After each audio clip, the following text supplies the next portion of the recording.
eu perguntei exatamente para o Iberville como é que está o dia seguinte, né? Como é que está o mercado dia seguinte ao alto embargo, à suspensão das exportações de carne bovina do Brasil para a China. Há negócios, o mercado travou. Como é que está a situação, Iberville?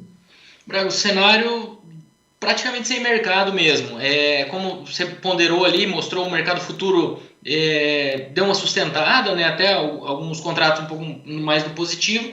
E quando a gente fala de preços físicos, nós temos a boa parte dos frigoríficos fora das compras, pecuarista também não tá negociando, tem a pastagem. Quando a gente fala quem não está fora das compras da indústria, diminuindo abates. Então tem todas as possibilidades aí de ajustes, mas o mercado praticamente inexistente. Pode sim, pode inclusive dividir a manchete conosco, Gleidson, né, falando exatamente sobre essa questão toda do Pará, né, que sem dúvida tomou conta das páginas, né, de todos os comentários hoje no agronegócio brasileiro. Agora, de alguma forma, há alguma situação que a gente possa confirmar ou pelo menos avaliar como reversível no curto prazo? Porque até então a decisão do alto embargo é do Brasil, um protocolo. Mas agora quem vai decidir a volta ou não é ainda a China, é isso, Iberville? Isso, Braga, é do Brasil entre muitas aspas, né? Assim, é do Brasil porque ele é obrigado a fazer, mas teoricamente o Brasil que fez isso, mas é um protocolo que a gente firmou com eles em 2015 e não teria como ser diferente. Se a gente não fizesse, eles iam suspender, né? Não que isso esteja explicitamente no protocolo, mas não teria outra saída. Agora, realmente a expectativa é de quando que eles vão voltar. A gente tem que acompanhar isso de perto. Hoje o ministro Fávaro já esteve com o embaixador chinês. Essa celeridade, essa movimentação é positiva. E eu acho que em relação a esse assunto, a gente está esperando agora a confirmação do resultado que vai vir do Canadá sobre a tipificação desse caso, né? A tipificação do Prion e essa tipificação vai definir se é um caso atípico ou seria um caso clássico. Mas o caso clássico, a gente, por toda a conjuntura, pelo nosso histórico, um animal errado, um animal que não tem proteína de origem animal na sua alimentação, tudo isso nos leva a quase certeza é uma coisa perigosa, mas praticamente certo que a gente vai ter um caso atípico, assim como todos os outros que já foram registrados no Brasil. Bom, o produtor e quem consome, quem importa, não quer saber se é um caso atípico ou um caso típico, né? O fato é que ocorreu. A confirmação do que vai ser agora feita pelo laboratório lá do Canadá, inclusive deve acontecer nas próximas horas. Será que isso serve como lição aqui para o Brasil, essa situação para o pecuarista, para a indústria, para a cadeia produtiva como um todo? O que a gente pode tirar de lição nesse sentido, exceto a situação toda dos preços serem jogados praticamente para baixo nas costas do produtor? Como é que você avalia essa situação aí, Bervili?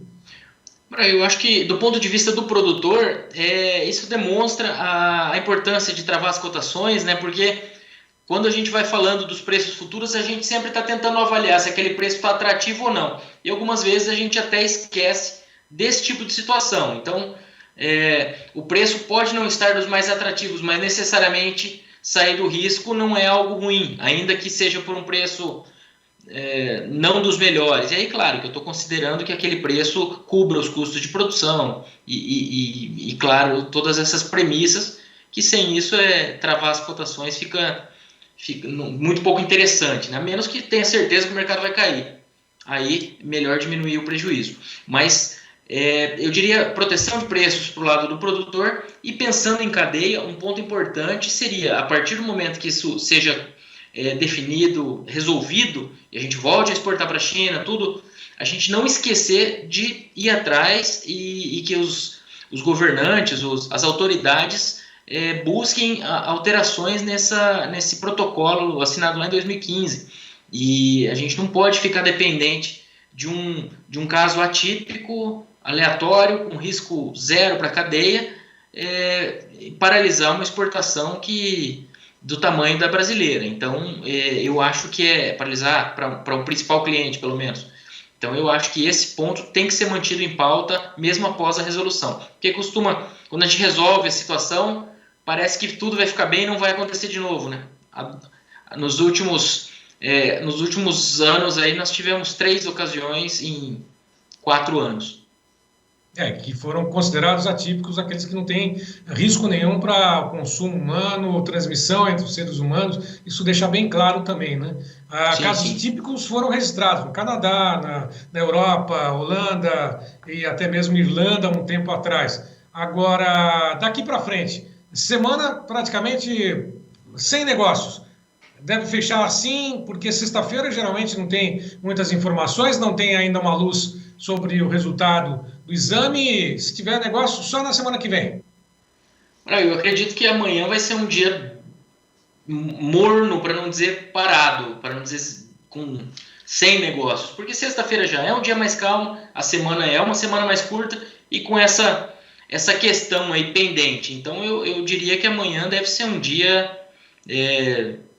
parado, completamente parado no mercado do boi gordo, a menos que a gente tenha alguma novidade.